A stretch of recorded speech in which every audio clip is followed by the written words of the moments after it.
everyone. Welcome to the bonus episode where we're talking about Spider-Man No Way Home, completely spoiling this movie. So I just want to preface this. We have a spoiler-free episode, which is, just regular, kind of structured how we normally talk about our movies on this podcast.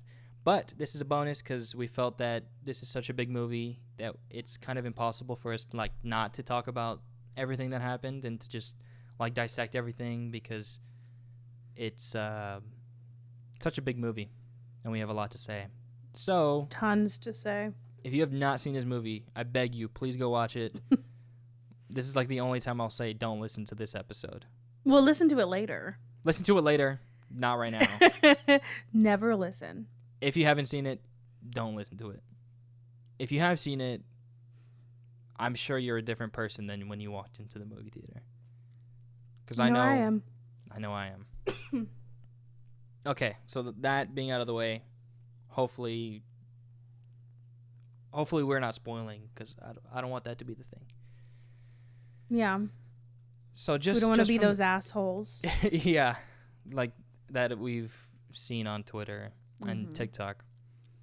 So just starting off the bat, this movie is completely different. It's just completely different tone. And I think it's such a perfect way to start because we never really we've never really gotten a live action rendition or sort of the perspective of why a vigilante's identity should be. No, I scratched that because we know Iron Man. He obviously told everyone who he was, but never to this. I guess the way it was explained or his identity was revealed is extremely unique because it wasn't in the best light. No, and it was based on a lie too, and a very dangerous lie. Because it's one thing to say you're a superhero, but it's another thing to say that you're a superhero that purposely murdered somebody, that purposely murdered another hero. Exactly. Which is such a messy way to start a movie with Jake Gyllenhaal's face. And such a dark and grave way to open it up because, when you watch an MCU movie, I feel like you have this certain expectation when you walk in. Just like with the opening credits with the Marvel sequence, it to be this grandiose thing where they're going to play, Iron Man or Captain America's theme, and it's going to be this huge thing. But they just started with the news broadcast saying that Spider-Man's a murderer and his name is Peter Parker, which is unreal. So fucking wild. And another thing too, I'm trying to think about it, and I know there's some characters or heroes have to deal with the consequences like this, but it feels like a lot of them are invincible. There's Cap, who he literally, it feels like it's almost impossible to kill him. There's Black Widow and Hawkeye, who are government agents, so they're kind of not untouchable, but they kind of are. Then there's Iron Man, who's fucking rich. There's Thor, who's a god. There's Vision, not as yeah, it's kind of. Yeah, exactly. Vision, who's a fucking computer. Wanda, who is a witch. There's all these, they're huge superheroes that it's hard, for the stakes to be believably high. It has to be it has to be Thanos, who can wipe out half of the world with a snap. But for Peter, it's a lie that's taking him down. And that just feels so. It did feel huge stakes, especially the scene where, the FBI is questioning him and questioning Aunt May, and the way that it's so brutal too. The way that they question her, being "Why would you you endangered it? She's a child. You endangered him." Yeah, Ned too. Yeah, exactly. But especially. I thought it was especially brutal the way he was talking to Aunt May, being because we forget, at least I forget. Right. That's not his actual mom, that she's a guardian that was entrusted with him. And he's what are you doing? So I don't know. I just thought that was pretty brutal to start Yeah. off, which leads us because he needs a lawyer. Everybody keeps telling me he needs a lawyer, and they found the perfect one. Okay, as soon as I saw that cane, like I had to like I didn't physically do this like grab the seats, but I was Mhm. like strap in, man, cuz like they're going to give you exactly what you want, and they're like this movie is it. I guess when I And it knew. was so early on. I was expecting him, but I was not expecting him until at least like I thought we were gonna go to court. You know, like I thought it was gonna be a whole thing, and he was in like maybe the first 20 minutes. Right. It just made me so happy because like he brings so much uh goodness to that character. Like he's just such a good Yeah, Matt Murdock and Daredevil. he's funny too. Yeah. Because I thought they would only show us him in the capacity of being a lawyer, which they kind of did, but then you know the brick is thrown and he catches it, and everybody's like, "What the hell? You're blind. How did you do that?" I'm a good lawyer. I'm just a really good lawyer. That was a really funny line. Yeah, Yeah. I really wish that there was more of him, but I realized like there wasn't really much else There's that no he could have room. done. Yeah, there was no room in such a complete movie. But I'm glad Mhm. that they added that because like it implies so much, like possibly John Bernthal reprising his role as Punisher, Mhm. which I think would be solid, 100%. And Because I I really wonder, love like, that. are they gonna be in just shows again? Because their shows were canceled, were they not? Yeah, like, well, yeah, I'm pretty sure. But like a lot of the actors are reprising their roles in the new shows and movies, like Mhm. Hawkeye. Spoiler for Hawkeye. Yeah. Kingpin, the same actor. I don't remember his name. Vincent. Vincent D'Onofrio. There you go. Like he's reprising his role as Kingpin, and he played that character in the show Daredevil. Daredevil. So it's really cool to see that. And I think the other characters, I think her name was Karen. Like the character's name was Karen. Mhm. And his friend Foggy, like I think they're set to play, like Their reprise their characters. roles. Yeah. That's cool. I mean, I never watched the show, but I was obviously familiar. The only Daredevil I'm super familiar with is the Ben Affleck one, and I'm kind of upset that he wasn't in it. But you know what? I'll get over it. Yeah, I think you'll be fine. If I don't know if you have any desire to watch it, but I definitely recommend it because I think it's The great. show. The show.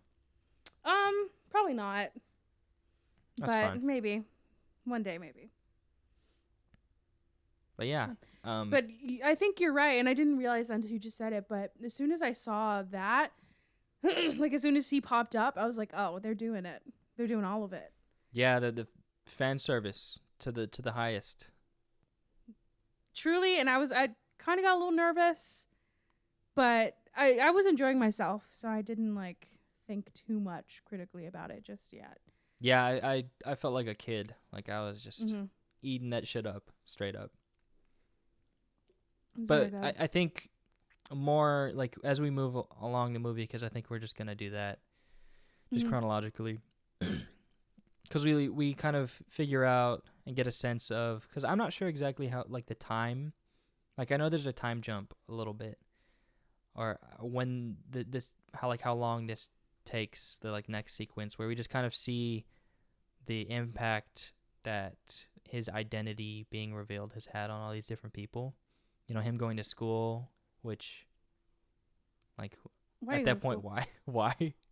Which I like that they included that, especially with his teachers. I don't know the actor's or character's name, but he plays Oh, Martin Guilfoyle, and Starr. there you go. Yes, him creating that case Yeah, with all of his like memorabilia was perfect. His like and he was little like, "The jacket. students made this." It was Yeah. just him. The jacket. Yeah, his jacket from Far From Home? No, Mm, Homecoming, when he does like the mathlete stuff I forgot about that. Yeah. or whatever it was. Decathlon. Mm-hmm. Classic. I know, and then what if Mysterio was right, or what would they say? Yeah, that was... No, yeah. I believe Mysterio. What was the thing? I think Mysterio was right. I think that was on the... That was on one of the posters or like a billboard somewhere, like graffitied. Yeah, some people still believed the liar Mysterio. How dare he? I think one thing... No, I kind of already said this, but like just the gravity of what it meant for his identity to be revealed was... I just didn't consider a lot of things that they showed, and... Yeah, like, I was exactly. so surprised and like just like happy, like with the Flash, like him writing that book, pretending to be Spider-Man's best friend. Yeah, that was pretty funny. And then his dyed hair. Yeah. So bad. Then moving out and having to live with Happy. Like all of that. It was secure. Yeah, I think, like you said, surprised they went that route. And then we get to the spell. So, like, he goes to Doctor Strange because he's trying to figure out. I think the whole thing was MIT. Oh, that was after they wanted to all go to MIT, which, like, first of all, come on, y'all. But okay, you know, but they all wanted to go. I had that time where I was like, you know what, MIT is a place. Okay, but you and two of your friends all wanted to go to MIT together. Come on. Not realistic. Come on, y'all. I mean, they go to like a science, like a STEM school, like a magnet school. So I don't think it's super. Yeah, I guess that's true. But I definitely see that, like, the bar was really high. Yeah, every time I see that, it's so funny. I think about Booksmart. Remember how they all were like, I'm going to go to Harvard. I'm going to go to like all the like Duke. I'm going to work at Google. And I was like, fuck y'all. But whatever. Anyways, so because they all didn't get into MIT, which it says they didn't get in because of him, because they are the recent scandal associated with whatever. Yeah, exactly. Because they're associated with Spider-Man, and it's not a good look for them. Which I think Peter could have taken himself, but the fact that it's affecting his, the people that he's closest to sucks.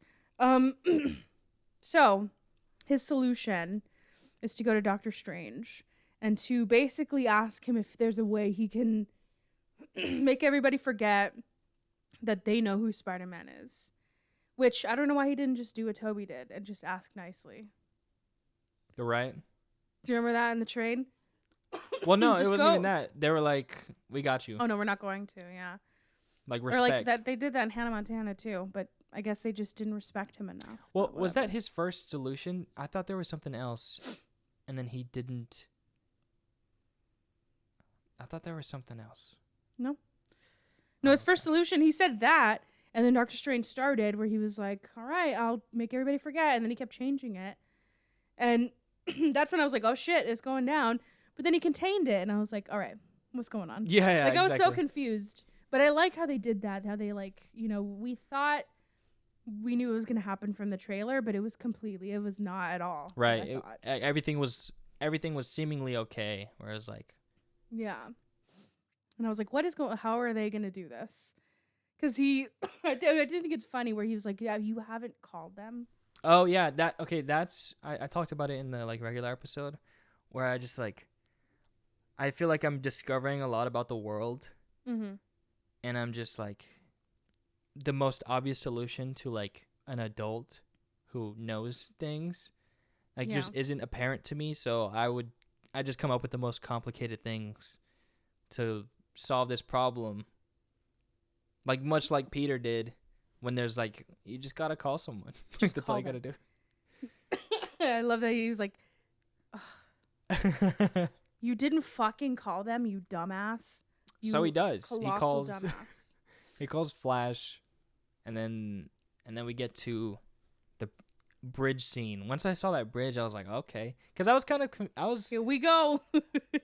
I think the good thing about I'm fully a believer of your theory that every leak was, like, intentional, because I was still confused. I was like, how is this bridge gonna come into play?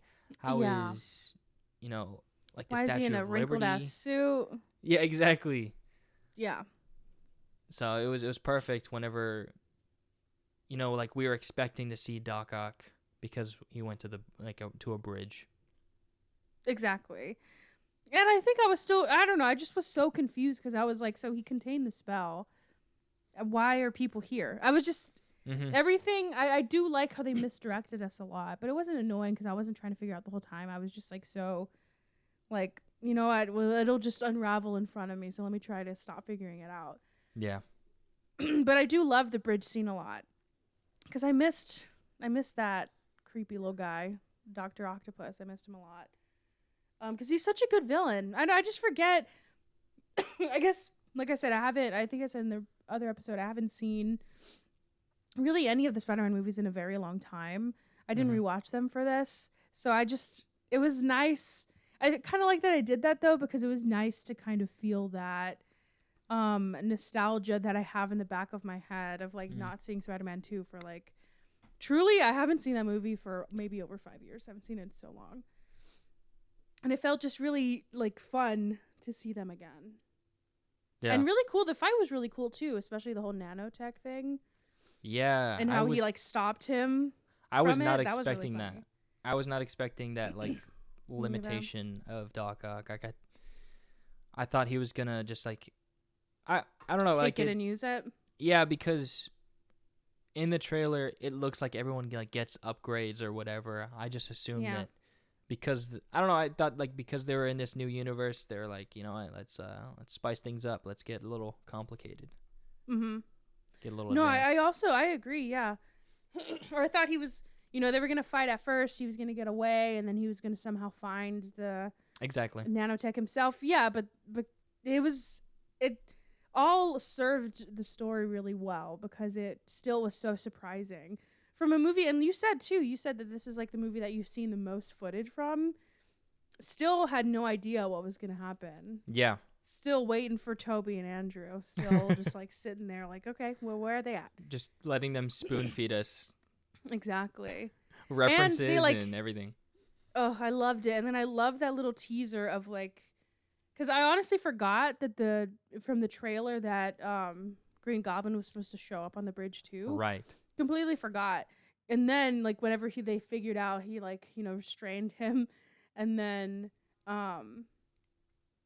we only see Green Goblin for like, we hear his laugh, we see the bomb thing, and then we like leave. I think it was because Doctor Strange got him, right? Yeah, he pulled him out. That, loved it. And that was such a good cool moment in the theater too, where people were like, ah!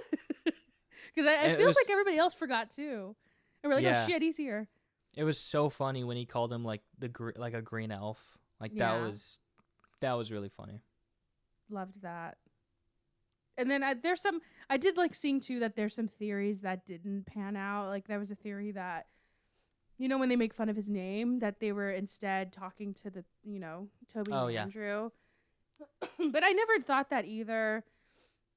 Or even like the people, whenever he shows up at Doctor Strange's like whatever that place was, and behind him was the lizard. Like that was a theory that panned out. I liked that. I thought it was gonna be Venom. Like I think Venom. I remember saying that on this podcast, saying that it would probably be Tom Hardy's Venom. You're stupid, and I hope you feel dumb. But I do like the I guess in general, I like the interactions with the villains because I didn't think we'd have as much time with them. That's a huge theme of this, I think, with a lot of people, is that I didn't realize how much time we would have with all of these people. Exactly. Especially, and whenever Aunt May, I was, honestly, this entire time, I was just on the edge of my seat waiting to see Toby and Andrew. Because when Aunt May called him and was like, well, I think one of the guys you're looking for is here. Oh. I thought it was one of them, and I was like, all right, here we go. And then it was him, but he was like just some old man. Oh, so I guess, well, it's kind of a little bit further down. But yeah, it's a little bit further. What I'm talking about? Yeah. Do you want to quickly talk about Lizard, Electro, and Sandman? Yes. The Amazing Spider-Man villains?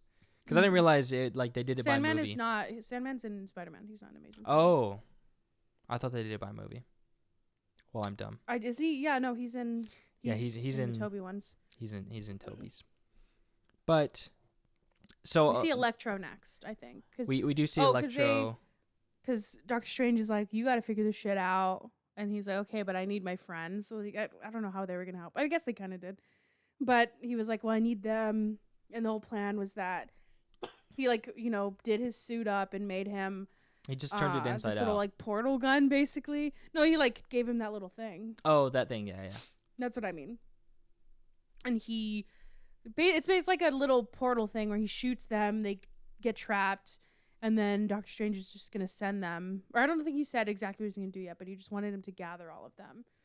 And so the next villain we see is Electro. And I don't know. Do you want to explain what happens? Like why he doesn't look the same way anymore? Because I think he says why. I don't really remember. I think he just said there was different power or something. Because we see him in a field where there's a bunch of wires. What do you call that? He just gets his physical form back. Mm. I don't really remember why. But I want to talk about his suit because I remember seeing that still of him fighting Electro. Mm-hmm. That was a still that was released and people were talking about the black and gold suit or whatever. I thought it was a new suit, but yeah. I feel dumb. I thought it was a new suit, and I think a lot of people did. I mean, I could be very wrong, but it's very funny that it was just his normal suit turned inside out. Mm-hmm. Because Homer said that some people knew that because they saw the wires sticking out. Okay, that's what I was gonna say because I wasn't sure if that still had that, but it is very funny that I for the very at the very least thought it was a completely new suit, and it's just. I also was like, what if that's a new Spider-Man? For a moment, but then I think Sebastian was like, no, that's him. So I felt dumb. Anyways, but yeah, Electro. He looks better, and I think the guy, the lizard, I do like that moment. I mean, the fight is cool, but I do like when they're all in their little cage things and they're talking to each other and they're kind of comparing notes or whatever, and how the lizard or Dr. Connors tells Electro didn't you have a comb over? And weren't you weren't you ugly? Yeah, that's what it was him, right? Yeah. And they're just talking shit. Yeah, I really like that because we don't see that interaction. No. In the other ones, and how familiar. I forget that they know each other. How Octavius and Norman were familiar with each other. Yeah, I was I completely forgot because Norman died and we weren't able to see that, but it was really cool and extremely satisfying. And I just like Sandman and how ultimately he's not a bad he's done bad things, but he's not necessarily a bad guy. He just cares about his daughter. Mm-hmm. And the fact that he's Peter whenever he that is the sad thing, that they all recognize him with the suit, obviously. Mm-hmm. And then they realize it's not, that's just some different guy. It's very interesting. I was hoping to when they were making fun of Electro, I thought there would be a moment where he's like, oh, you're not Peter. My Peter's cooler. Or my Peter was a lot more awkward than you, dude. That's funny. That would have been funny. But I do want to talk about, well, do you want to talk about Green Goblin and how I felt so bad for him? Well, because the first time we see him it's actually the second time. Whenever he's in that alley. Ugh. Classic. Whenever you hear the voice, I was so fucking excited. The little mask. Poor guy. Yeah, I mean, I don't know if it's just because I think it's just, it speaks to how good Willem Dafoe is, but to see Norman Osborn, because truly the last thing that he was aware of was being honestly I don't even know, maybe being at his apartment. Mm-hmm. Struggling with the same thing he's struggling with now. Yeah, and now he's in a completely different universe. He's just completely lost. And I felt I just wanted to give him a hug. I felt so sad. I felt so bad. because he just reminded me of, I don't know, he's just like a lost puppy or something. Mm-hmm. And I forget that Norman's actually a good guy. Like the where he like that he actually cares about Peter, and he cares that he can care about people. I forget that, him and then Green Goblin are separate entities. Yeah. I forget that. Yeah, it was very and sad. The fit too. Oh, fire. He had the drip. Loved it, and he knew it. I really like that we get to see that side of Norman. I also really liked him sitting with Aunt May, because it reminded me of the movie. And I wonder, I don't know, it reminded me too, like, how weird it must be for all of them that, like, there's a Spider-Man in front of them that is not their Spider-Man. There's an Aunt May. There's an MJ. There's all these people. Because I even think Norman, like, recognized when she said MJ. Yeah. Right? Because he knew her. Mm-hmm. So fucking weird. It's so strange. Worlds colliding. But I do want to talk about so there was a moment during the movie that I didn't understand until after, like, Sebastian and Homer had to explain it to me. But it's basically a meme that it seemed like the writers, or Sebastian was like, do you think they put that in there on purpose? And I was like, well, probably, if it's a meme. But it's the meme. Well, you can probably explain it better. So it's when Norman Osborn first meets Harry on the steps of the... Peter? Wait, what did I say? Harry. Did I say Harry? Yeah, meets Peter. Meets his son. In the very first Spider-Man movie. And they're like on a class field trip, and he's talking to him, talking about... I think Harry introduces Peter, saying, like, he's a science whiz. And Willem Dafoe delivers the infamous line, I'm something of a scientist myself. And I think it's because, is it after they figure out what, when Tom's Peter figures out what he wants to do? Yeah, where and he he's wants like to trying fix them. I guess we can talk about the plan. Anyways, but the part of that, the reason I want to talk about that is because I feel like they could have put other famous scenes, like they could have effortlessly put them into, or like homages to those scenes in this movie. Number one being whenever he takes the donuts, or he's eating donuts with Aunt May. So all you had to do, a little slap on the hand, like the Thanksgiving scene. So easy. That would have been perfect. That would have been so funny. Or I had to fight a grandma or whatever that line is to get this can of... Exactly. Another one that I feel like Tom Holland could have said, especially because he said, Tom Holland or even Doctor Strange, the whole thing, it goes to the plan. So his plan is that he wants to help them. He wants to help these villains basically go back to normal, not be villains anymore, like reverse whatever, turn them into what they are now, because he learns that whenever they go back to their universe, they're going to die at the hands of Spider. At the hands of him, like fighting him. They all die fighting him. Yeah. And so he wants to try to stop that because I think it's mostly because of Norman, because he sees that Norman is not, he doesn't want to be that way. That like broke my heart when he was like, Peter, like, what's happening? I totally forgot about that. It's so sad. Oh, and just hearing him say Peter's name too is so like such a throwback. Yeah. Anyways, though, there's like a scene I was gonna say I won't spoil it, but it's a spoiler. But you know the scene at the end where he's like, I don't care, fuck them, basically. He's like, I don't, fuck them. So easily could have put in, I missed the part where that was my problem. So simple. Why not? Why not do it? What's that one where it's like if you're asking, you want forgiveness, I gotta look it up. Something. Hold on. I missed the part where that's my problem. So easy. I missed the part where that's my problem. I'm so upset. Another one too could have been Sebastian said, this is Sebastian's credit. I can't take credit for this. Sebastian said, because at the end, he gets his new apartment. Sebastian said he could have, like, it's a shitty apartment, right? So he could have had that. Remember when he yells at the person, like, I'll do that when you fix this damn door.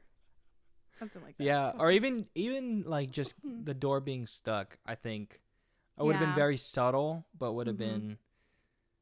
Or if it was the same apartment. I was expecting it to be, and I thought maybe I just didn't catch it, but maybe I don't think it was. I think the fact that it was a shitty apartment was enough. Yeah. Okay.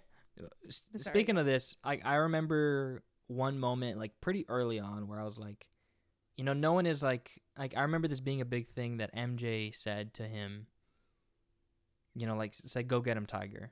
Like in the original, I feel like I don't really remember. I'll have to definitely give it a rewatch. But when that like news reporter, like on his first day of school, I think she said something like Tiger. Oh. And she's like, well, Spider rather, or something. I don't know. Oh. Might have to give it a rewatch for that. Okay. But another line that I really would like, was similar to like, whatever the one you just said. What was it? Mm-hmm.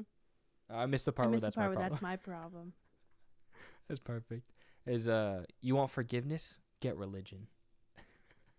Who says that? This is in Spider-Man 3 when when Peter Parker proves that Eddie Brock's picture is a fake, and he's like that's asking so for forgiveness. Or I want to rub some dirt. Cut. I'm gonna rub some dirt in your eye. Yep, that's another good one. Totally butchering these quotes, but those would. I think that would have been too much, though. I think that would have been a little much. I think they picked the perfect one. Oh yeah, all of these would have been way too much. I think. But I missed the part where that's my problem. I would have had a cough attack, 100%. Yeah. So fucking. Yeah, funny. that one would be absolutely perfect. I think in addition to this one. Exactly. All right. After that, the fight with I kind of got ahead of myself, but specifically, he had obviously a fight with Doctor Strange because when he figures out that he wants to help them, and Doctor Strange's like, no, why? Like, you don't owe them anything. Why? They have a little fight, a little tussle. But there's a really cool moment where he punches. It's happened before. I think it happened to Mark Ruffalo. Yeah. Where he like punches him out of his body. But there's something specific that you wanted to say, correct? Yeah. So, when that happened, Doctor Strange is trying to take the box from him. Obviously, that's the reason he did it. Oh, yeah. Sorry, I totally forgot about this. And he can't do it. And he's like, what the hell? I can't do this. Like, this isn't happen to people. Like, because keeps moving when he's trying to get it. He's like his body, even though he's not in his body, is like moving everything.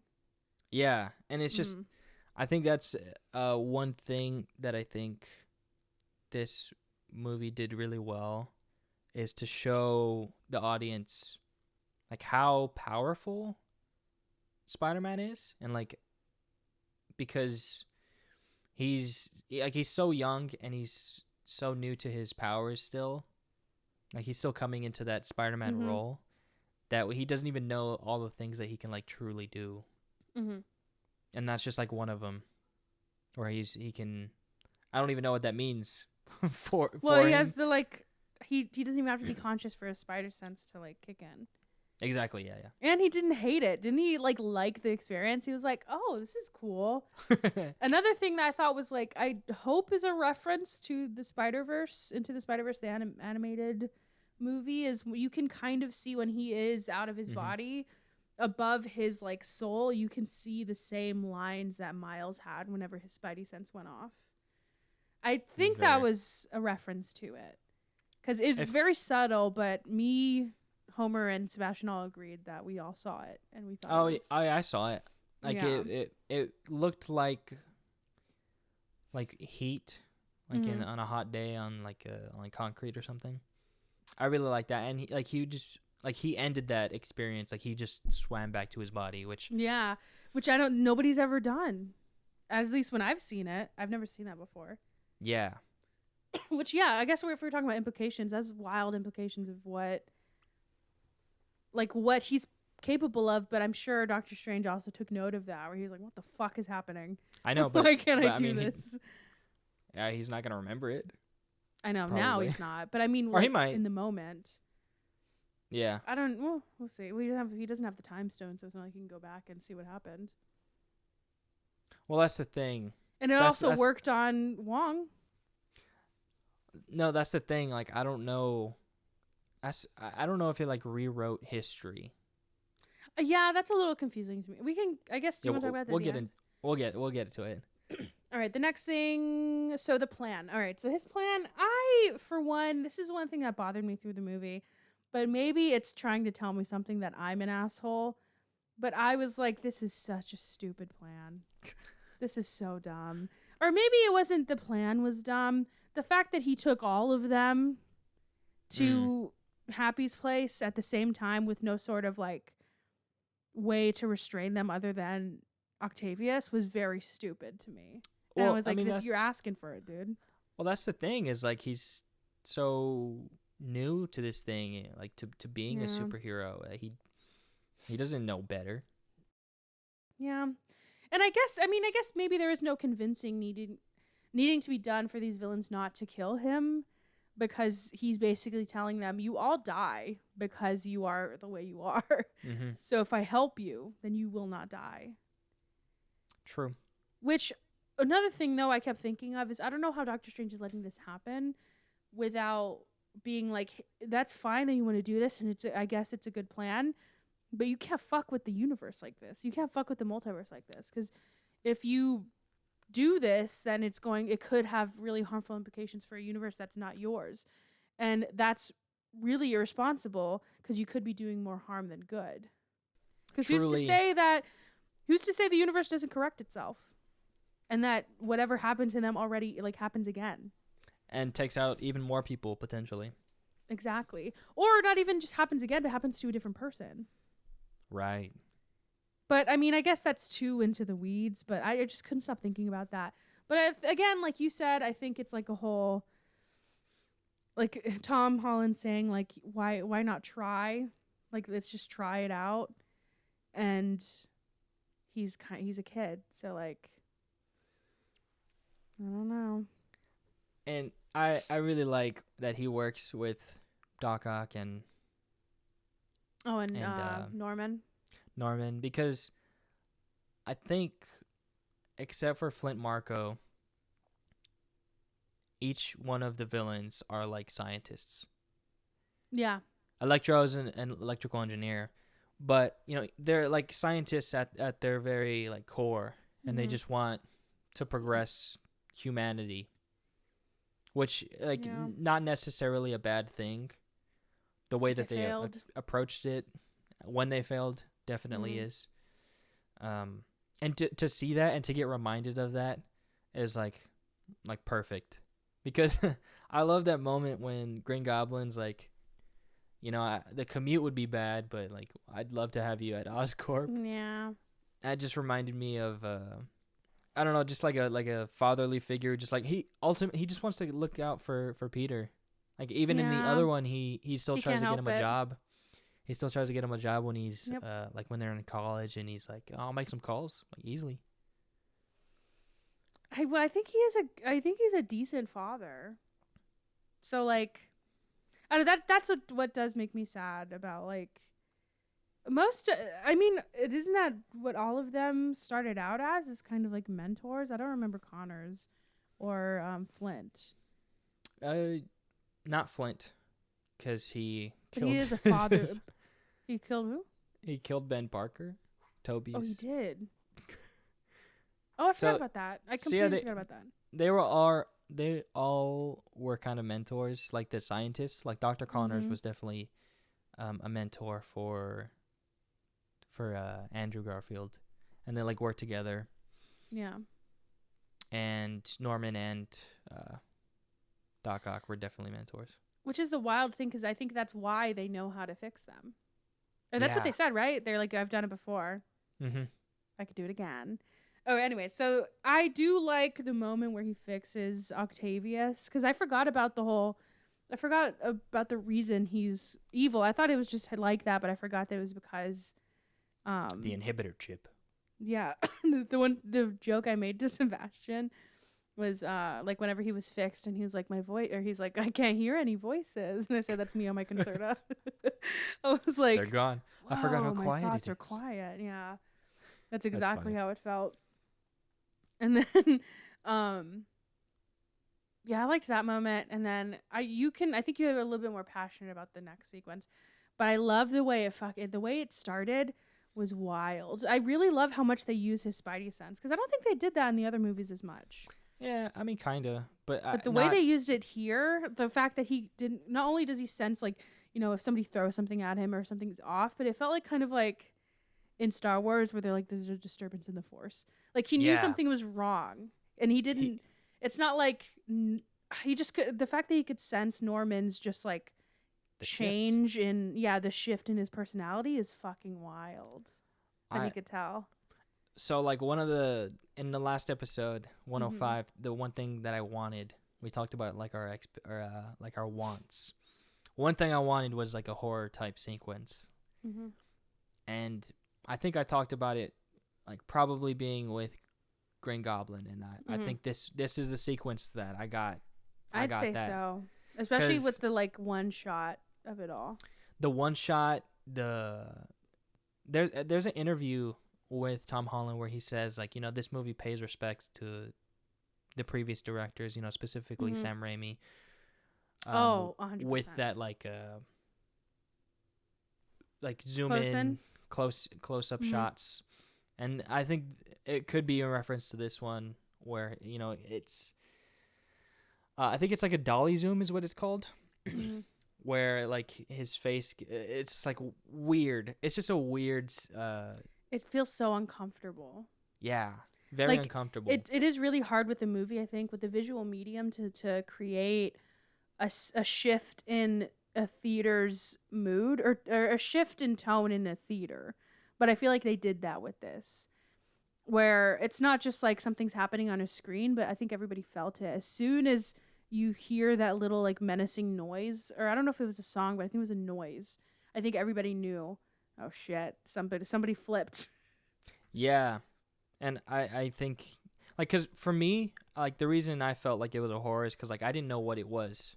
Like I didn't have that like, oh, Norman's gone. It's I think it was just a change in atmosphere, and you're trying to figure out what happened, and that's why I'm saying it's hard to do that. Yeah, in a theater. It felt so long because like everyone was like, what the hell's happening to you? Are you okay? And he's just like so confused. He's like, and like slowly figuring it out. That so good. I can't wait to see that specific scene again. Yeah. And we have a really good fight scene. This is the first, and I still think the Shang-Chi fight scenes are the best I've seen, but these were the most brutal I think I've seen in a while. Because I remember every time, like during this fight, every time he slammed him to the floor, everybody in the theater was like, oh, like it felt like everybody was taking those hits too, because it was brutal, man. He was beating the shit out of him. Yeah, the brutality is, I think, only second. Like if not the best, I think it's only second to when Sandman is beating Toby's Spider-Man in Spider-Man 3. Is that the one where his face, like where the face mask is ripped? Yeah, I mean that's pretty much every single one. Oh, okay. But it's when Venom's like holding him down and like choking him, and Sandman's also beating him. Okay. Yeah, that sense of brutality. But coming from the Green Goblin, it felt so intimate. Yeah, I think was absolutely perfect. But yeah, the body slams is exactly what I want to point out, because it just shows how powerful he is too, to like just do that. Jesus. And then you got your wish, you fucking monster. You got it. Are you happy now? I hate to say that I did call it out. You said I want to. Maybe if I have enough time, I'll get the clip where I say it. Where I say it, I think Aunt May's gonna die, and you're like, "There's no way they would do that."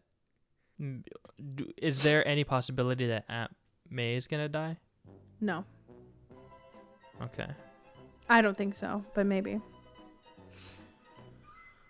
Ooh, I don't see them killing her, but if they did, that would be wild. I'm very surprised that they did that. I'm so surprised. But I know, right? But knowing how the direction this movie, I think because I didn't know the direction this movie was going into. Yeah. And I was under the assumption that it was going to be like Homecoming or like Far From Home. Mm-hmm. And I think I'm sure I figured it out Like whenever the horse sequence started, I think that's when I was like, oh yeah, she's gonna die. I figured something bad was gonna happen. Yeah, for sure. But I just didn't. I really didn't think. At least I know the MCU would do it, or I don't even know if the MCU would. I think I just didn't think a Spider-Man movie in the MCU would do that because of their track record. But because this was such a tone shift, and because I mean, at the end of the day, this is basically an origin story. It tracks. It does make sense. And as soon as she said, well, as soon as the fucking glider hit her so fucking hard, I knew. But as soon as she said the famous "with great power comes great responsibility," I knew it. She was dead. Well, there was a twist. I don't know how I feel about it. Yeah, they did it differently. They did it. I mean, sure. It just felt like an awkward cadence. I don't know why they would want to change it, because Andrews didn't. In the movie, it was the same exact wording and cadence. Yeah, she's like, when there's power, in addition to that, there must also be responsibility. She didn't say it like that. It was pretty similar. I think she just added a few words. I think you're being a little dramatic. No, yeah, I definitely am, but I do, yeah. But it was long-winded. Like, she didn't just say that. She had a whole thing. Yeah. And I was like, okay. Just honestly, I was like, okay, she's okay. And she's fine. You know what I was going to tell you last night? And I wrote it down. I texted it to you, and then I kept erasing it, and Sebastian was making fun of me.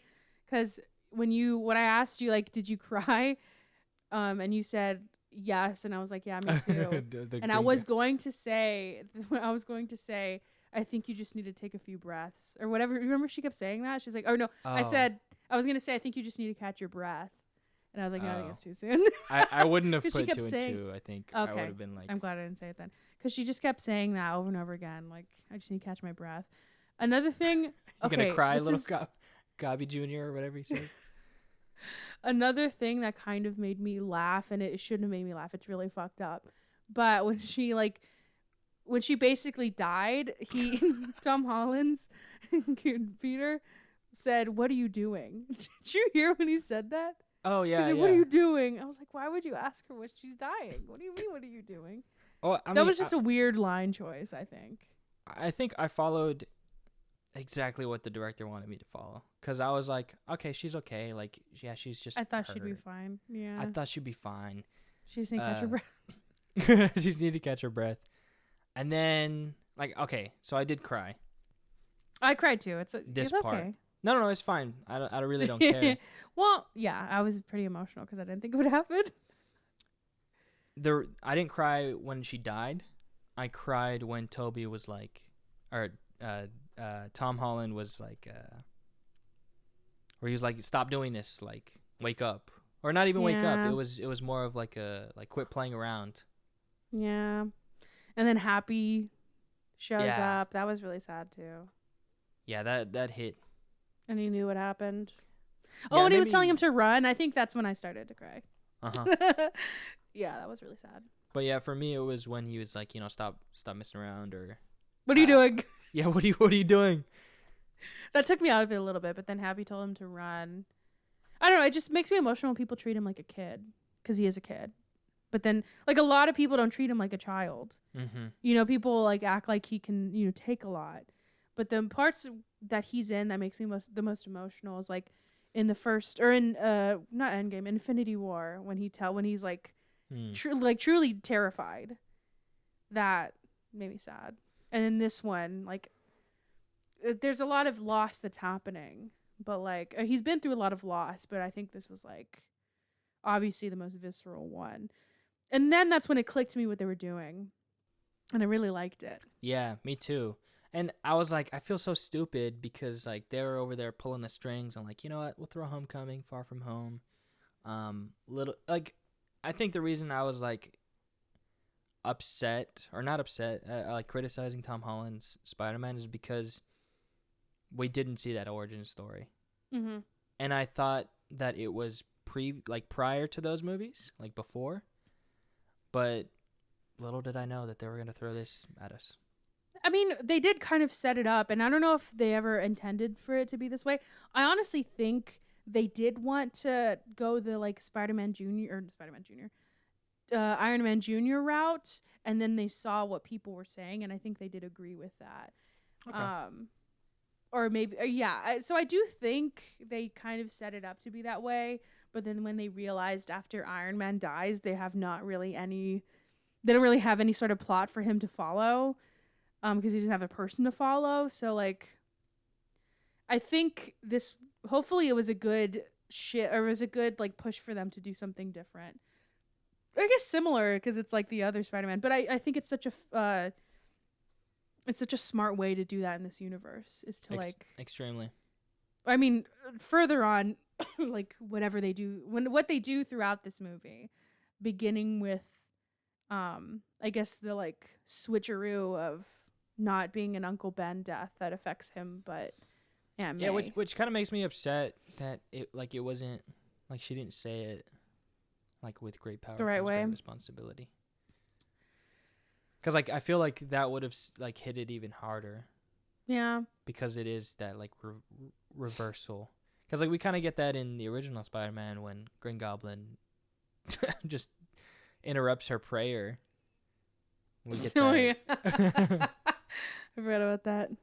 What a fun moment that was. I love that movie. Yeah. That's fantastic. So yeah, she's gone. All right, now we got to talk about the moment. Well, first of all, I have a few questions first. So we get to Ned's place, right, where they're waiting. Because the plan was that they were going to wait, and if something goes down, then MJ is supposed to press the button to like take them all back to their universes. I would press that button so quick, but whatever. Whenever they first show like establishing shots of his home, they show this like plaque thing with knives. Was that a reference to anything, or it was just home decoration? Know. I honestly don't know. I was thinking the same thing. But they lingered on it like it meant something. Yeah, but it was like and paired with knives. Ned. Oh, was it? I thought it was like the way it was like. Who hangs up cheese knives like that? Well, I was like, it's either like a reference, I don't know, or it's a cultural thing that I'm not familiar with, because I think he's like, I don't know what culture he's from. It could be either. I honestly don't know, but I did, I did like take a mental note as well. Okay. And then another thing, well, I think paired with the fact that Ned is able to like do magic stuff, like he's able to open the, I don't know if you can just do that with the rings that he took from Doctor Strange. It doesn't seem like it. It seems like you have to have some sort of like underlying innate and ability. He also does mention before that before all this happens, that his grandma or somebody told him that, or he had felt like tingles in his finger, in his like hands. Oh yeah. And so I feel like they're alluding to something. Yeah, and especially with that conversation he has with Andrew Garfield. Yeah. Saying like, yeah. Oh. But well, you spoiled it. No, I'm kidding. So okay, I want to hear your experience with the way that they revealed this. Multiple things. I didn't think they'd do it this early, so that was very surprising to me. And I think that was the first thing I was gonna say. There was another thing, but I forgot it. I felt like this was the perfect time. I can't. No, I think it was, but I thought it would be right before the final fight. Because that's typically what movies do. They don't that's kind of what Ghostbusters did. I thought that's what they're gonna do. I kind of agree, but the fact that we had this much time with them was wild to me.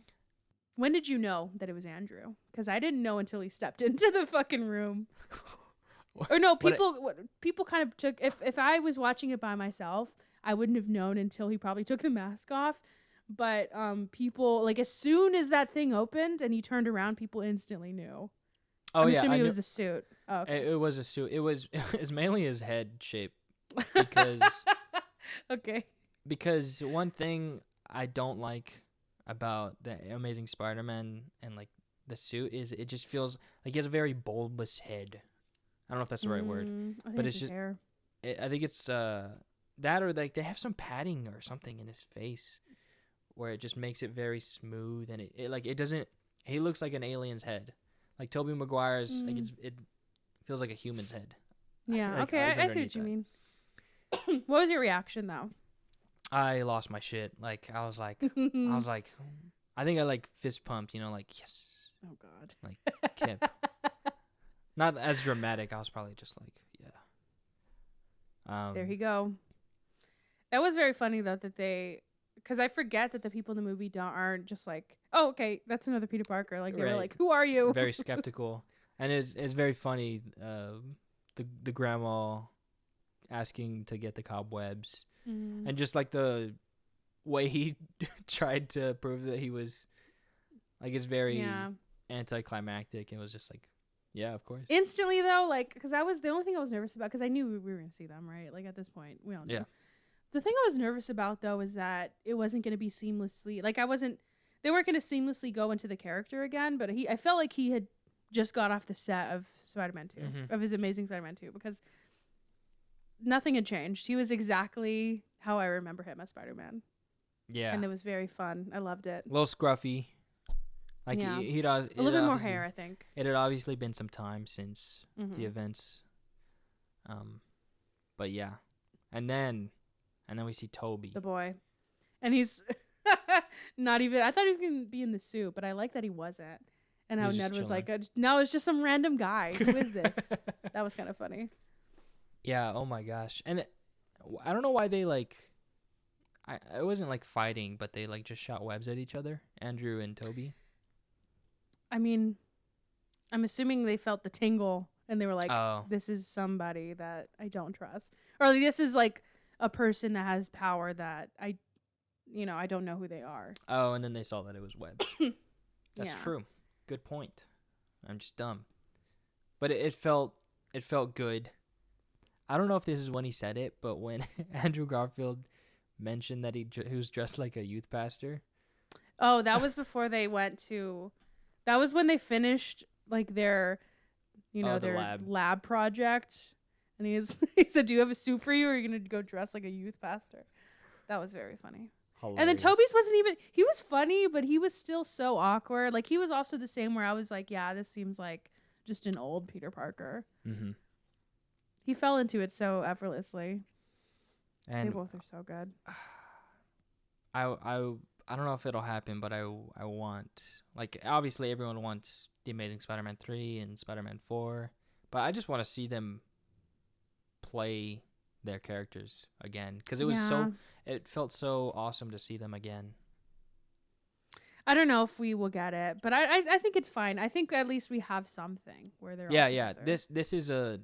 This is something definitely to like revisit, and I'm just happy that this exists. And yeah, me too.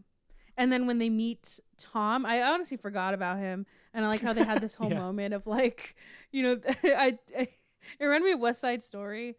Remember when they were like, her brother was like, murdered on the floor, and she's like, I feel pretty, like that. It felt like that, where they're having a fun time, like, cleaning up, and like when the lady was like, at least clean up after yourselves, you fucking animal, clean up the webs.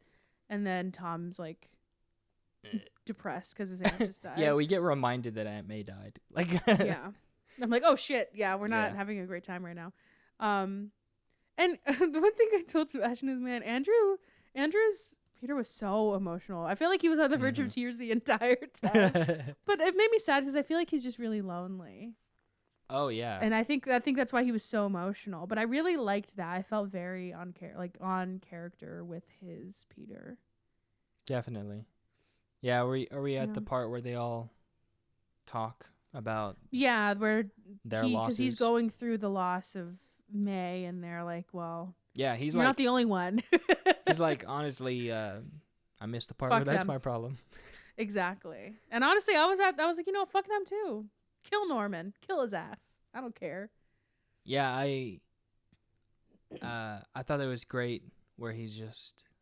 I think it was great dialogue where he's like, I'm sorry, but this is more than I asked for, or whatever he says. I think it was perfect for him, and they're like, we've been through that, and they help him through it. That's perfect. Yeah, I like the lab scene. That was the part that I thought was a little too long. I feel like they didn't have to. I mean, not that whole part. There are some parts at the final scene where I was like, okay, let's get moving here. I did like a lot of it. I thought it was a little cheesy, the whole like the part where Andrew was saying that he's not with anybody, and like he's like, yeah, he was, you know, looking at them, and he's probably, like, the whole thing is he's just a sad boy because I don't know how soon it was after she died though. They never really explained that, right?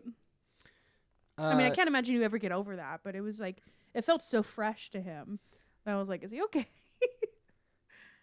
I feel like that never really leaves you though. Like, yeah. I know, but it was like something that he constantly talked about, or it constantly was like something that happened with his character. They referred back to as if it just had happened. I'm just saying that it just made me think about like, what timeline are we on right now? Like, did they all get snatched up at the same time in their universe? You know, like I was kind of confused about that. In my mind, and I think I don't know. Okay, in my mind, it's like, so Peter Parker, Tobey Maguire's happened in 2002. Oh, so it's like that. It's been, okay, 20 years since since the events of that movie, and same for Andrew Garfield. So for Andrew Garfield, it's been like almost, oh shit, when did those movies come out? Like 2012, 2014? Okay. So almost 10 years. But I feel like seeing MJ and hearing about, I guess he doesn't really know MJ, but just hearing about like his counterparts or his brothers probably brought it back, made it feel like it was yesterday. I did like whenever he was talking about, I guess I didn't think time would have passed from whenever the last time we saw them, but it does make sense that it did, because I remember Andrew saying that something about like how after she died he had just kind of lost it, and he didn't go into detail, but I liked that it felt like he was very honest about him. He probably, didn't do a lot of great stuff. No, yeah. He even mentioned like, I didn't pull back my punches, because I think that's one thing like Spider-Man's known for, is like he doesn't give his everything because he can like knock your head off with a punch. Yeah, and I guess like you're saying, maybe he's not just reflecting on her death, but he's reflecting on what it did to her, and so that's why he's so, he wants to help out as much as he can. But yeah, I don't have anything else to say about I do like, I just like the interactions. Yeah, I think that's why I got probably, like, it was probably too long, but I'm just so happy that to like see these characters interact. It's just, I just wanted more dialogue. There was some that was just like no dialogue, no. Okay, that's fair. I really, really love how they talk about the web shooters. Yeah, and that was like a thing that people were talking about, right? It was like a meme where people are like, are they going to talk about how like Toby just like, it just comes out of him? Yeah. Well, okay, so there was a leak where Andrew Garfield was kind of like crouched. Oh, yeah. That picture. And I think there was a short clip where people who can read lips, or just like people thought it was saying, he was asking, do you have web blood or something? Oh. So they were thinking, obviously they're going to talk about it. They're going to talk about it? Yeah. It wasn't, though. It was him saying web block. But that was pretty funny. And then he did say, and then he was talking about the second movie, right? Was the second one? Yeah, second one. Toby? Where existential crisis. But I really liked that. Like, I liked the back thing, too. And then people put the scene that he was talking about, where he, like, there was a scene in Toby's movie where he, like, he's like, my back. Oh, my back. Yeah, it is when he, like, regains his ability. After, like, putting it, when he dons the mask again, he, like, falls and hits his back. Yeah, it's hilarious. I forgot about that. Yeah, okay, so I guess we're at the final fight. What else? There's, like, so many moments. Like, I really like, it's probably, like, all over the place at this point. But I really loved whenever they first tried to fight them and they were not good. And they were like, we've never been a team. And then I was like, I did laugh a lot when he was like, I don't want to brag, but I'm going to. I was in the Avengers. And he's like, that's great. Like, what the hell is that? Are you in a I boy forgot band? that. I always forget that they, and especially I kind of talked about this, but I don't know why we talked about this, but I'd forget that they were basically the only heroes in their like universe. Well, that's the thing.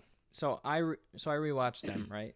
And in Tobey Maguire's first Spider-Man, no, the second one, with Doc Ock, they're trying to come up with a name for him, J. Jonah Jameson, and they say Doctor Strange, and he's like, oh wait, no, that one's that's taken. So yeah, that's like getting into the weeds. But yes, they are basically. What I mean though is that the ones that they know of, which is hilarious. Because they're like, and yeah, then there's like an entire us. universe. They're like, yeah, dude, it was just me. So I don't know what you're talking about. Yeah, I don't know why. There was like a whole point I had about that and why we talked about it. But I loved that moment. Another fan service moment that I really liked was them like figuring out what they wanted to do and then running together and then swinging together and like yelling. Ugh. So okay, so they good. dropped, and I could be wrong, but I'm pretty sure they dropped like. So Tom Holland dropped first, then it was Andrew Garfield, and then Toby dropped. Yeah. And then they did didn't they do the yell that they all do? Yeah, the like woohoo. Mm-hmm. And they did like so many cool moves where it looked the way they like jumped and landed. It looked like they all webbed Tom, and like Tom pulled him up or something. That was like they like turned him, or it was. Insane. I need to watch that again in slow-mo because it was weird. Yeah. And then they're like, I don't know if it was a signature move, but they did their like jumps, and then the way they landed was different. The land. Yeah. That was so cool. That must have been so fun to shoot. It must have been amazing. It was so fun to see Toby's suit because like that's my favorite one. I forgot. I think I if you would have asked me like a week ago how different their suits are, I would have been like, I think they're all the same. But seeing Toby's, I was like, oh yeah. Yeah, and I remember that one. I could see the poster. I could hear Nickelback. I could see it all. I loved it. Yeah. So good. And then, okay, so one of my predictions, which I think everybody predicted this, was the whole like when the moment where MJ falls. Yeah. And Andrew's the one who picks, because I do like how they did it, where Tom's reaching for her, and then Green Goblin takes her away. Yoinks. Andrew sees this. He jumps after her. And I think the details of this moment, though, I thought it'd be annoying when they did it. I thought it was going to be like, I think I said this in the episode, but I thought it would be like too cheesy, too annoying, like kind of like a cringy moment. But I really love the way they did it. And this was the second time I got emotional because the details are fucking amazing, and I don't care that I wish they wouldn't have showed this in the trailer because everybody put two and two together, but I like how they did it because obviously whenever it happened in his movie, he couldn't reach her, so he used his web, and that's ultimately the like not what killed her, but it didn't help because it wasn't long or it was too long, it wasn't short enough. So in this scene he like grabbed her and then landed. And the part that got me, though, is when he was like, are you okay? And she's like, yeah. And he starts crying. Ugh. He's so good. He's such a good fucking actor. Honestly. That is not because you said, I told you we both confirmed that we cried twice at this movie. Yes. That was not the second time that I cried. Oh. So. Okay. I don't remember if I cried, but I did tear up. I teary-eyed a little bit.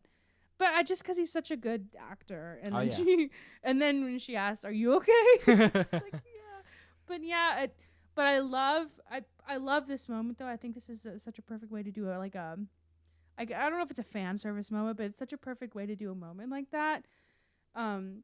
Because the way people were talking about how they wanted that scene to play out was they wanted him to say, "I wasn't gonna let that happen again," and I was like, "Oh, kill me! Don't do that! Don't say that." And the fact that he didn't say anything and he was just crying, I thought was such a perfect way to do that. Because, I mean... Everyone knows. Everyone knows. Yeah. What that meant to him. Gosh. Exactly. And they did enough talking about it, or referencing it, that, you know... And it meant so much more than just redeeming himself. I think he saw it as that was the thing that broke him. And so he didn't just redeem himself, but he saved... somebody he saw as his brother, his another Peter. Yeah. He saved him from that sort of heartbreak. Yeah, that anguish. Mm-hmm. That was another moment I loved. I also loved the way. So whenever they cured the villains, right? I think they didn't have a conversation with all of them, but it felt like. I mean, the perfect thing to do is, like I said, let Jamie Foxx just talk. He's fucking hilarious. And when he was talking to Andrew, do you remember exactly what he said when he was talking to Andrew's Peter? He was just saying, like, I saw you serving people, like poor people, and like you're a neighborhood Spider-Man. Like I definitely thought you were black or something similar to that. Oh, didn't he say sorry? Yeah, he's like sorry. But I'm assuming that was a reference to Miles. Yeah, I mean, okay, but pretty clear. Okay, annoying thing. Stop alluding to him and give him to us. 100%. Is my thing. 100%. It's annoying. It's very annoying. I guess that's my big critique. Yeah. Where was he? Yeah, that was my prediction that sadly did not get fulfilled. I will say, I remember talking about Paul Giamatti's Rhino.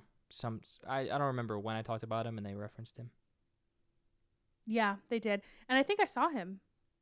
What? Whenever. So when you see it again, one thing you need to see is, this is kind of jumping, but when Doctor Strange is trying to patch up everything, you know how you see people coming through? I thought I saw a rhino. I'm pretty sure I saw a rhino. Mm. I didn't get a good look at all of them, but I'm like 100%. I'm like 80% sure I saw a rhino. Okay. So, fuck you. He's perfect. What else about the last? I don't know if I have anything else.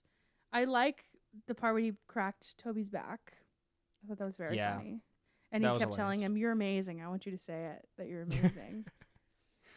Amazing Spider-Man. There you go. What else do we have our notes? So I think the only one who doesn't get fixed is Green Goblin. Yeah, or like he's the last one. Mm-hmm. And Tom Holland just absolutely beats the shit out of him. And ooh, that was another like, ooh. Yeah, and that's like that. What Andrew Garfield saying, like just not pulling back your punches. Mm-hmm. Like he really gave it all, and he was gonna kill him the way that he died in his own universe with his own glider. Part of me was like, do it. You were like that old man. Right with Goblin, because he was kind of the same. And then Toby stopped him, and then got stabbed. I thought he was gonna die. 100%. I thought so too, but I thought that they were just like, he's fine. Yeah, I think he said that he'd been stabbed before, but I couldn't. Yeah. I don't remember. No, he said that. He stabbed? No, like when was he stabbed? It was when he was fighting. It was either, wasn't it by when he was fighting Norman, or it was either Harry that did it. Somebody stopped him. I remember that. I feel like. Oh, okay. No, I just don't recall. I do remember that. And then oh, sorry. It felt perfect for Toby to do it, because I feel like like a lot of his villains tried to stab him, and he like stopped it. Like I know Norman had, or Green Goblin had like that trident thing that he tried to stab him, and he grabbed it. Like that just felt good. Oh, did you catch too when Green Goblin first got there and he threw the bombs at them and Toby jumped up and like twirled? They didn't show it like fully, but he's done that before, right? What do you mean? So, do you remember, I think somebody threw like knives at him or something. This is when he got clipped by the biker, or by the person on the bike. Do you remember that when he was like, Green Goblin like threw a bunch of like stuff at him and he jumped up so he could like get out of the way, and then it like one of the things like, you don't remember that? He like jumped and twirled in the air so that he could like in this movie dodge them. He did. So he does that. Do you remember that in the first Spider-Man? Yeah. He does it the same thing in this movie, but you can barely see it. I gotta pay more attention to that. I clocked it. I was like, whoa. They didn't show it fully though. That's like perfect fan service. Like for me, like that's Amazing. See it. I was waiting for for Green Goblin to pretend to be an old woman. Right, I with wanted this that little so badly. scarf. And then he's like, "Whoa!" When he takes off the like, if a scarf could be one ply, that's what it was. It was so fucking thin. I honestly don't think Tom Holland would be convinced by that scream that it was an old lady. I don't know. I think the thing that can be canon in every single universe of Peter Parker is that they're all kind of dumb. That's true. Okay. What else? I did like the moment too whenever he whenever I like the hug. The hug was really cute. Oh. And then I didn't like when they were waiting for Tom to do, like, Andrew and Toby were like standing there and Andrew was like, "You're in a lot of pain, huh?" And he's like, "Yeah." And what's really funny is like they all go back to the universes. I assume that they're still gonna have the pain and like injuries. So Toby's just there by himself wherever he was. I'm assuming he's like he'll just show up in the living room with MJ and she's like, "What the fuck happened?" I'm surprised. Okay, yeah. Where was she? She knows who Spider-Man is. She knows his real identity. I'm pissed. That was number 1 that made me mad. Number 2 is after the fucking movie. You already know what I'm going to talk about. Yeah, let's talk about it. But number 1 is Kirsten. Where the fuck was she? Okay. I was honestly surprised. They just kind of alluded to her. So upset. Kind of lame. So they could have easily. He's like, I just left her in the alley that you found me in. She could have definitely been in the lab talking to MJ and other MJ and Ned. Exactly. Interacting with them easily. But she was forgotten, just like Peter was. Ooh, good segue. Good segue. So, yeah, Tom Holland's Peter basically figures out, because Doctor Strange is like, I can't hold this shit. I can't patch this shit up. So what are we gonna do? And Tom was like, well, just let everybody forget who I am. And he was like, well, I'm gonna forget. He's like, that's fine. It's like you never existed. Okay, and that was like, I was like, damn, that's crazy. That is wild. Unreal. But honestly, a dream. No, I'm kidding. I was kind of thinking that too, like no responsibility. He's got. Yeah. But I mean, his loved ones, obviously, and that's ultimately what made me cry, was when he went to MJ, and he's like, "I'll find you," and I was like, "Oh my god, bro, what? Will you find me, Tom?" It was Aww. That was sad. That was pretty sad, especially when you think about like now he has like 3 people in his life. He has so little people in his life now that May died. Oh, yeah. And now he has nobody. He's truly, like, he's gone through it. He's down bad. Truly. But, so I think that's what the big thing about this movie, though, that I love is that the core of Spider-Man is making tough decisions. I feel like all of them have had to do that, except I truly don't think Tom's has had to do this to this degree. And I feel like that was Tom's Peter has not had to make like really tough decisions like this. And that was the huge disconnect people had with this Spider-Man and the other one versus the other ones. And so I think that's why I would venture to say that the reason a lot of people really love what they did with this character in this movie is because they brought back that core principle of Peter, is that he has to make some tough fucking decisions. That sense of responsibility. Exactly. Embodying that phrase, that saying, however badly they botched it. To embody that. With responsibility, in addition to that, as a there's result, power that you have to add onto your life, right? So the responsibility is parallel to that. And then she died. That she just needed to like catch her breath. She legitimately got she lost her wind just from saying that shit. that's what how she sounded is how I sound when I walk up the 3 flights of stairs to my apartment. I just catch my breath. And then when you have a responsibility. That's the new Martha. Martha! Why'd you say that name? Yeah. I just catch my breath. What are you doing? Anyways, God. can you imagine you're dying and some stupid kid's yelling at you? What are you doing? I don't know what that made me laugh so much. Not funny. She died. Anyways, so okay, I had such a good point and I just like maligned it with such a stupid joke. Anyways, I think that is the core of this though, is that because there's that same conflict that Toby had. I can't specifically remember it, but I'm pretty sure he like, just chose not to be with MJ for a while, or he chose not to do a lot of things because of the fact that he knew how difficult it would be to have a relationship like that when a lot of people are trying to kill you. Yeah, and be Spider-Man. Like there's for lack of a better phrase, there's a lot of responsibility that comes with it. Yeah, and you have to choose that. And like I think that's the whole thing is they're saying if you want to be Spider-Man, then you have to make these tough decisions. And with Andrew's, where he chose not to be with Gwen for a while, and then going back on the decision is ultimately what he probably thinks is what killed her. Mm-hmm. So I mean, he is the worst case scenario. Like Toby kind of like he thought about and he talked about and he like probably went through scenario of that happening, but Andrew is like his is the actual proof that this is the worst case scenario that could happen. Yeah.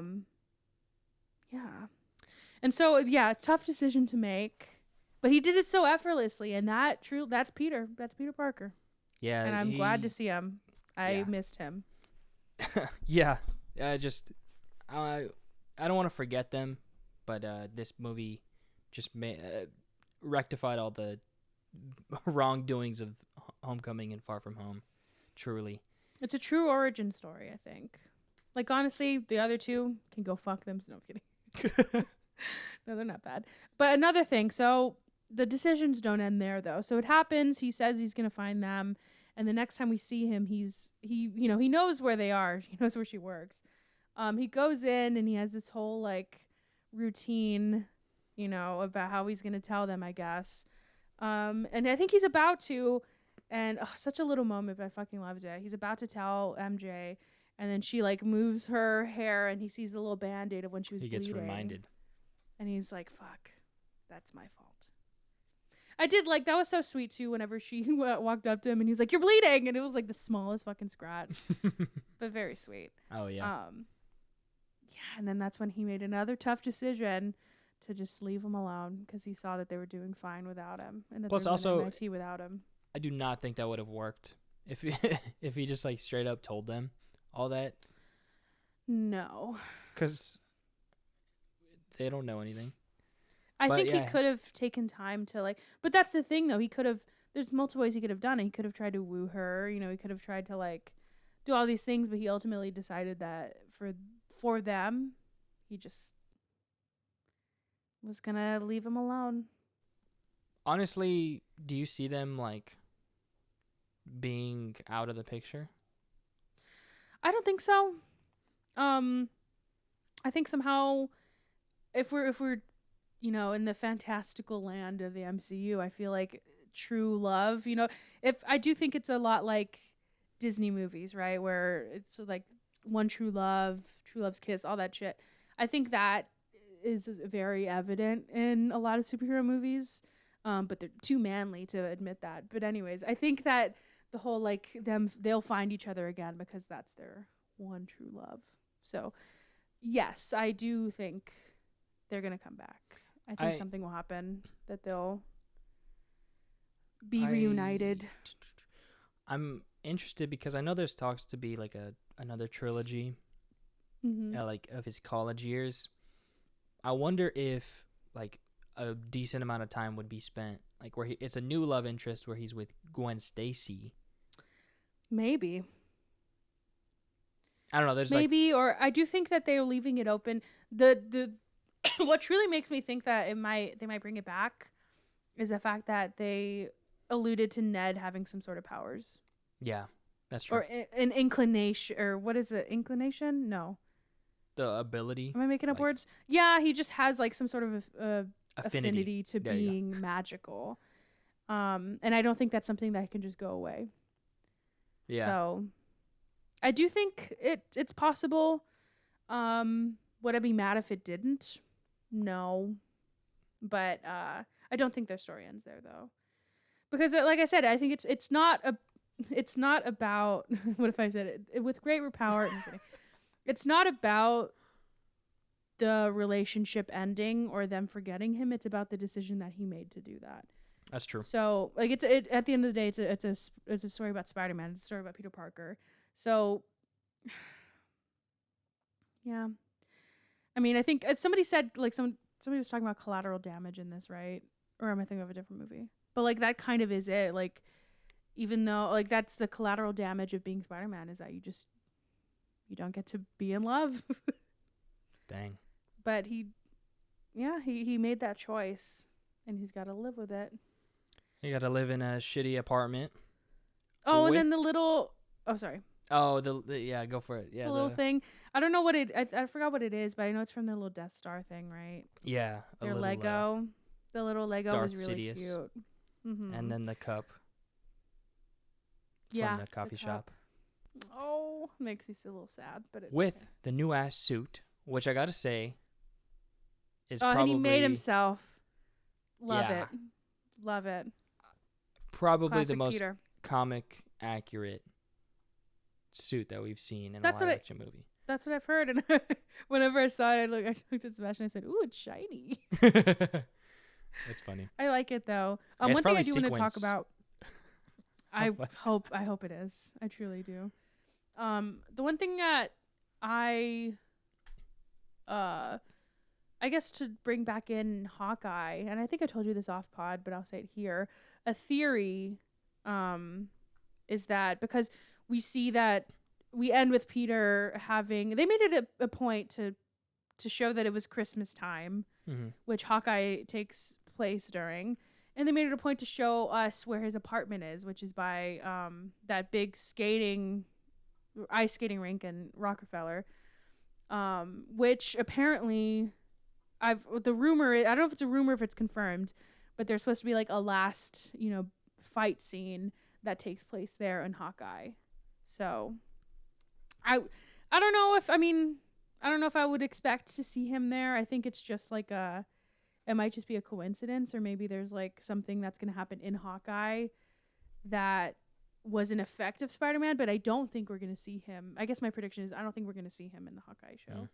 It is. It would be kind of interesting too to see somebody that he has, that he recognizes that are like, who are you, and what suit are you wearing? That's true. That would be interesting. I don't expect it though. I think it's a little too soon.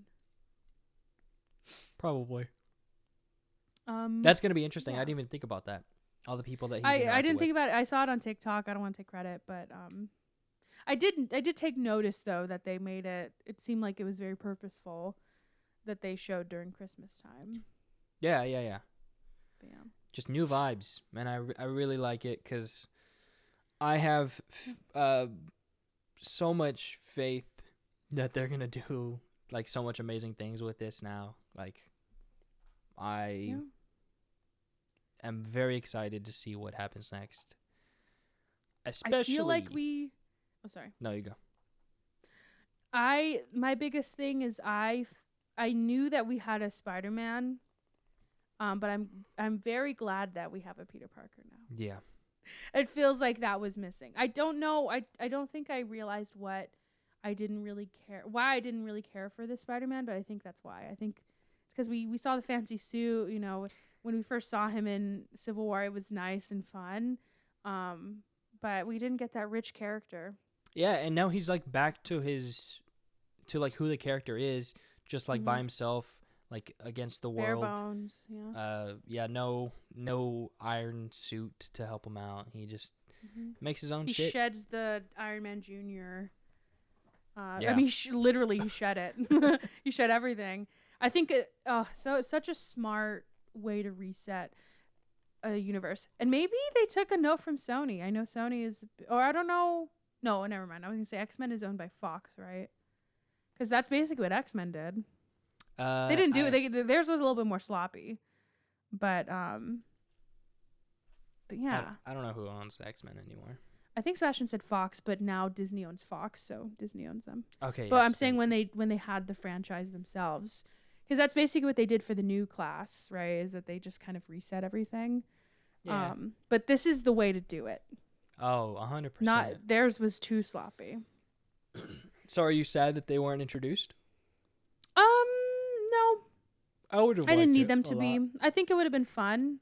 But I just wish I wouldn't have known about the Daredevil thing before, because that would have been. I would have been satisfied with that, but because I knew about it, I wanted something more, I think. Yeah, me too. I would have cried 3 times if I didn't know. Matt Murdock, oh my God. Well, don't threaten us with a good cry. But let's get into, like, I'm excited for the future, but let's I'm very excited. I loved this. I miss the days where they pick a band to make a song. I think that was the only thing I was missing. Is I needed a Nickelback. Yeah, that's what Kayla and I listened to on the way to the theater. I don't Sebastian know if and I listened. We listened to that song, and then I was like, has anybody done a good, like, why don't they do that anymore? Where they make a song for, Nickelback for Spider-Man, Seal for Batman. Like, why don't they do that? And I think I was saying, like, the closest they get to it is like Black Panther has a whole album. But I don't remember anybody else doing that. And Sebastian said that Shang-Chi has one. And so we listened to Shang-Chi's album, which is very good. Is it? Mm-hmm. So long-winded, but yeah, that's what we listened to all day. Okay. Well, speaking of the future, I mean, we kind of talked about it a little bit. After credit scenes. Yeah, I have fucking beef with Marvel right now. As soon as I finished, I looked at Kayla. I was like, "Yeah, Livia's gonna be pissed," because they gave him to me and then they fucking took him away again very quickly. And you only saw him. Well, we should say it was Tom Hardy was there. Yeah, Tom Hardy was there, and he was gone. Yeah, but he did serve a purpose. Huh? Oh yeah, he did. So I will say, before we say what purpose he served, I think it was very funny. I was kind of mad when we were walking out of the theater. I was like, what the fuck? Because then I think I was too dumb. I was too, like, starstruck by what just happened in front of me, that to realize that it meant I built this whole thing up like, oh, now he's in the MCU. It's canon. He's in the MCU. And then he just went right back to his universe. Mm-hmm. Didn't do anything in this fucking movie. So it hit me when we were walking out, and so that's when I was upset.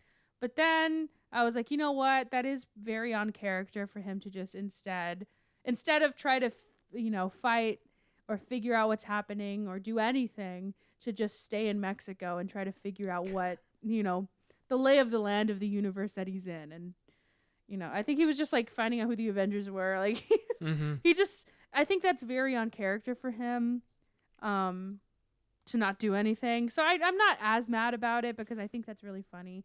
And like you said, the purpose he served was that he left behind, what do you call it? Like the goo thing, whatever it was. Just like a piece of the symbiote. Yeah. Symbiote. Which famously attaches to people and goes batshit. So I think that was a smart way to do it. Like, I won't see, Tom Hardy probably in the MCU, but I don't think might they can hear handle him. If they, I mean, it's like still Venom. Like he voices. Is he the Venom. voice of Venom? I'm pretty sure. Oh, well, probably. I don't see why not. But I'm excited to see how they do that, because like now I think that's very fun. Now they could go like, I think they like can do it justice. I also think I don't know. I would love for Tom Hardy to be in anything all the time, but I do want them to cast a new Eddie Brock. I think that would be funner. Yeah. I would like that more. It's also interesting because, the whole reason Tom Hardy was transported is because he didn't know who Peter Parker was, but the symbiote did. Venom did. Mm-hmm. So I'm interested to learn more about that, of how Venom knows, like, has that collective consciousness of knowing who Spider-Man is. Ooh. Because that does mean then, unless Venom can travel through different universes, which is possible, I guess, that does mean that there is a Peter Parker in his universe. Yeah, I don't think they'll, like, go into that, though. I mean, why not? Well, I don't know. But you know what makes me mad, though, is that could have meant that Venom could, like, separate himself, right, from Tom Hardy. He could have separated himself and left Tom in this universe, but he's too selfish. Yeah. He's like, no, you're my guy. No, I think Honestly, he probably would have been sent back too. Would you leave Tom Hardy? Would I what? Would you leave Tom Hardy? No. If you were Venom? Never. Well, then. I think that's what I told Sebastian. That's like the most, that's the, when I saw Venom, I thought that is the most like realistic thing about this movie is that if I would ever if I got to be with Tom Hardy and then I separated from him, I probably would also die. Or I'd kill people around me, something like that. Or like I would never leave him. That's funny. Yeah, I liked that though. I thought it was a fun after credit scene. I kind of wish it would have been something else, like something for, like I said, X-Men or Fantastic Four. But I know it's coming. I think I just got the wrong movie. Yeah, I had the same thing with WandaVision, where I wanted that to be the next thing for the multiverse, and it ended up being Loki. So maybe Multiverse of Madness is that for you? Maybe. Yeah, I don't know. We'll see. And then I have some opinions about the next one, which is the trailer for Multiverse of Madness. You said I was wrong, but I was not. I said you were wrong that there was one. I thought you said that there was only going to be one, and it was going to be the trailer. There was only one, like, after credit scene. I meant there was like two, but there was only one that was like attached to the movie. I thought you were saying there's only one, and it is the Multiverse trailer. No. Okay, so you're not a liar. I take that back. I'm sorry. I retract. Don't put disrespect on my name. But it's probably your fault that Tom Hardy's not in the MCU, and I will never forgive you. Maybe I have a hot take about it. I don't like that trailer. Honestly, I don't even remember it. Yeah. It was, but that's I remember him reaching out to Wanda and was like, I need your help. I need you. Oh, yeah. I remember seeing there was a girl with a jacket that had a star on it, and then we saw a glimpse of her, and I was like, who the fuck is that? And people gasped like they knew who that was. I don't know. Kayla said she looked familiar. Captain Marvel, or not Captain Marvel. Isn't there like a Miss Marvel, Miss Iron Man? Oh, Miss something? I don't know what I want to say. I'm sure I can look it up. I don't know how to have it. But I didn't care for that. The thing I didn't care for is I just feel like, I don't know. It just felt boring. Yeah, that I rolled my eyes when. Oh, to see the other Doctor Strange? When the Doctor Strange, the dark Doctor Strange showed up, and I just did not care for her, the voice, whatever Benedict Cumberbatch was doing. Well, I looked at Sebastian. I was like, "Is that Mephisto? Isn't that what people thought was gonna happen with this movie? Was that he was actually Mephisto?" No, he's if you've seen What If, he's it's just when Doctor Strange gets too much power, or I don't know, I honestly don't know a lot about him. Or is it like in Loki that one guy said that there's multiple versions of him? Yeah, I'm pretty sure. Because they said he's dangerous. Oh, and Chiwetel's back. Happy about that. Yeah, with the long hair. Mm-hmm. Love him. I don't know his character's name, so I just said his actor name. But I love him. He was he's great. Post-credit for Doctor Strange, I think. I thought he was in Doctor Strange. Yeah, he was in it, and I don't want to spoil it for you, but he ends up becoming a villain. I've seen Doctor Strange before. How is that a spoiler? I know he's a It's been villain. it's a long time since you've seen it. I don't know. Yeah, but I knew Chiwetel's in it. Because he wasn't in it for a long time, though, was he? And I was like, oh. Kind of. I mean, probably not as long as you'd want. No. 100% no. But it seems like he's heavily featured in this movie, which I love. Yeah. I hope Tilda's not in it. I don't want to see her. I don't think so. I don't think she'd be. I don't know any of these characters' names. I just Tilda. call them by their names. Tilda, Chiwetel, Benedict. No, I'll say Doctor Strange. Steven. Stuffing. Well, that's all I have. Also, where's Wanda's accent? What's going on?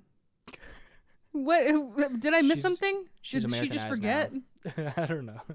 I mean, I like Elizabeth Olsen's voice, but I was like, what's going on? Girl, I who are didn't you? even notice. Maybe they're just hoping Oh. everyone forgets that she's Sokovian. She doesn't have it in WandaVision?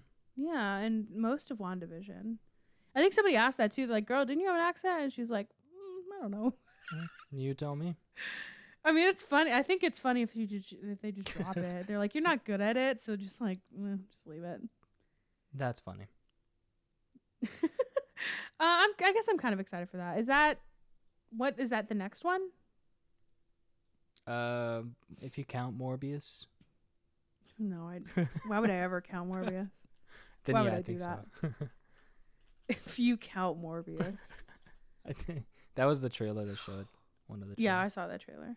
And then I went to the restroom, but I think it was Uncharted was another one. Yeah. And then I know people can just add shit to Google, but I see Bruce Campbell is listed as a cast member of Doctor Strange into the Multiverse of Madness. they better not play with me. Good. Playing with my emotions. I'm going to cry. I'm warning you, I'm going to cry. I'm going to cry. I don't know if Marvel could ever make me cry again. Yeah. It'd be hard. I don't know, To do that. Morbius. Seems like torture. Yeah. Well, Why? Who lets Jared Leto into things? Like, why are people like, you know who we need to get? The guy that went into a fucking retreat whenever people were dying from COVID. Let's try that. Jared Leto. He's such an asshole. I think that's a perfect way to end this episode because it's Okay. been a long one. A long shit, I'm bonus sorry. one. No, it's fine. I loved it. Excited to see it again. Yeah. Good times overall. It lived up to the hype, which is wild. Didn't expect that. It did, and it exceeded it, I think, for me. Hmm. I agree. Sad to Right. say that I was right about Aunt May, but, you know, we take the wins. No matter what size, what shape, what form, we take the W's. Wow. A woman dying is a W? Wow. Wow. When you put it like that, it sounds bad. Yeah. You just said you're looking forward to Morbius, and you're glad Aunt May died. I didn't What say monster that. are No, I you? didn't say that. No, you did. You said, I can't wait to see Morbius. I hope I see the trailer every single time I go to the movies. That movie, I've seen Homer said this whenever, sorry, it keeps going. Homer said this whenever we watched the trailer. He's like, I feel like I've seen this trailer for like 2 years. Me too. But I think that's just the effect of Jared Leto. Okay, let's end this. I'm Let's talking end shit this. about him. Well, we'll see you guys next week for regularly. We gotta end this, man. I'm so Well, scared. Regularly scheduled Morbius. Yeah. We'll talk right. to you guys then. Bye. Bye.